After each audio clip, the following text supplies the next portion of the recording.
Assalamualaikum warahmatullahi wabarakatuh. Salam olahraga pemirsa. Berjumpa kembali dengan saya Jilu Custain. Tentu saja dalam sebuah podcast yang selalu akan hadir setiap hari kepada Anda semuanya di YouTube ya.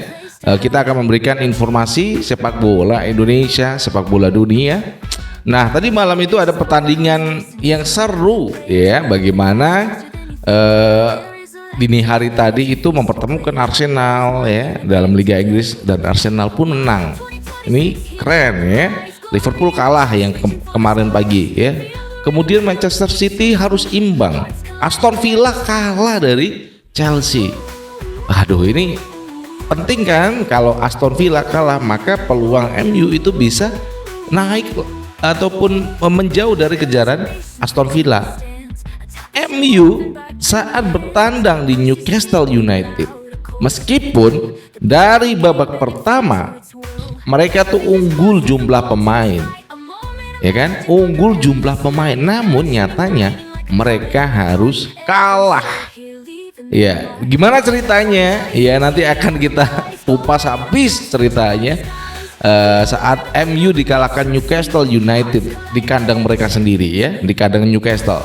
Sebelum kita lanjutkan, berikan like dan subscribe pada channel ini untuk mendukung kita menuju 100.000 subscribers.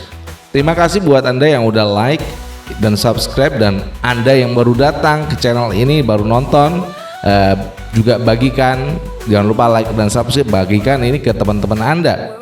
Dan yang terakhir, berikan kritikan dan saran pada saya Jilu Custain, kemudian pada PSSI, pada Ketum Erick Thohir, biar roda kepemimpinan PSSI itu biar agak sedikit ada kritikan dari kita semuanya. Bukan agak sedikit, namun banyak kritikan dari kita.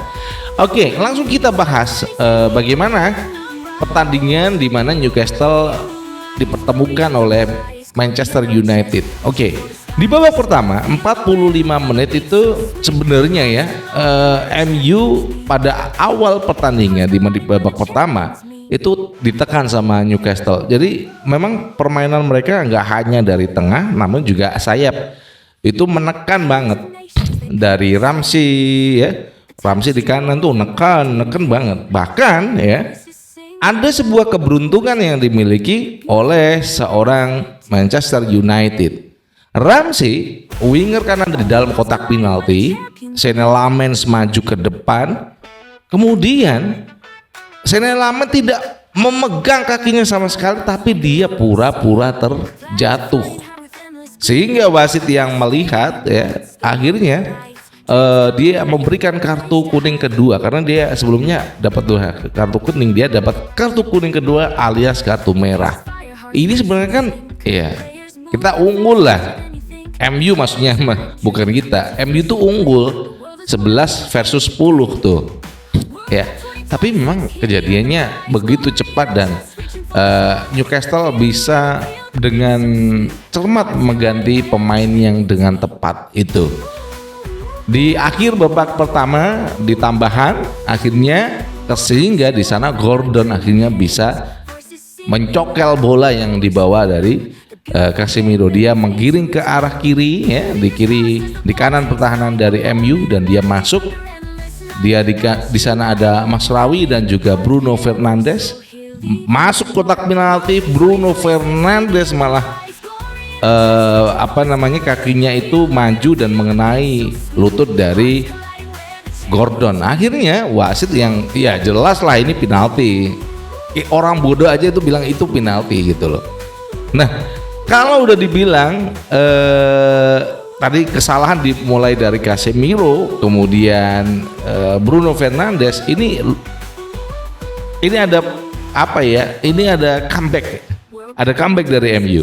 Setelah Gordon akhirnya berhasil menembak tendangan penalti untuk kemenangan ataupun keunggulan dari Newcastle United pada babak pertama di menit tambahan ya. Jadi 45 berakhir, masih ada menit tambahan, dan di sanalah Gordon mencetak gol lewat tendangan penalti. Berikutnya, beberapa menit berikutnya masih di tambahan. Jadi tambahannya 5 menit kalau nggak salah. Masih di babak tambahan, MU ya, sebuah serangan yang yang apa namanya dilanggar di sisi kiri mereka Newcastle ya, itu dilakukan tendangan bebas oleh seorang Bruno Fernandes.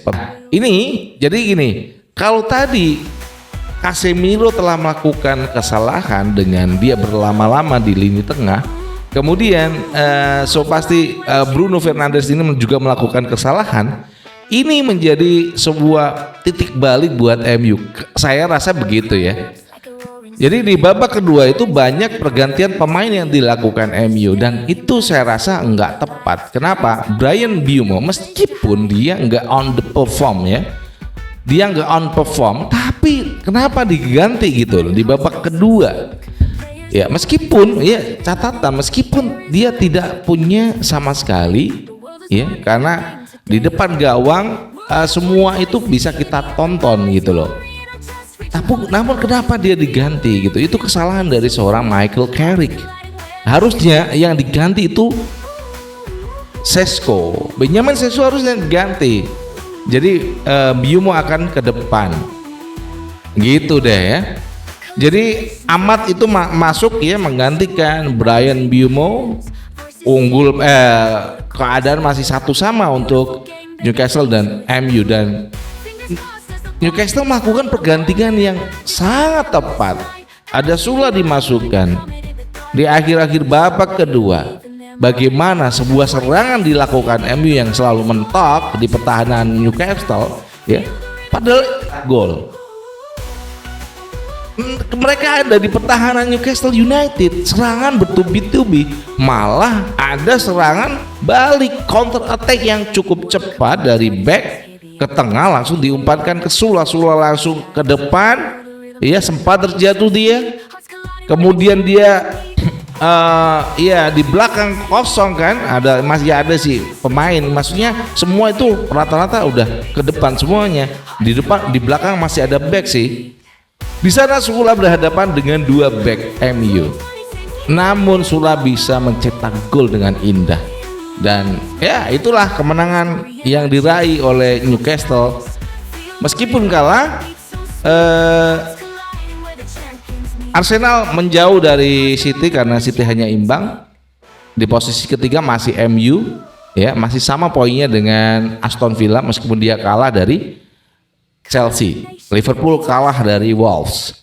Itu yang bisa kita sampaikan terkait pertandingan Newcastle versus dari Manchester United. Itu yang bisa ya hari ini yang bisa kita sampaikan kepada Anda, dan berikan like dan subscribe pada channel ini untuk mendukung kita menuju 100.000 subscriber. Terima kasih buat semuanya, rekan-rekanku yang udah hadir, rekan-rekan baru, dan jangan lupa ya berikan kritikan pada saya. Dari Jakarta saya Jelucus dan mengucapkan wassalamualaikum warahmatullahi wabarakatuh. Salam olahraga and ciao.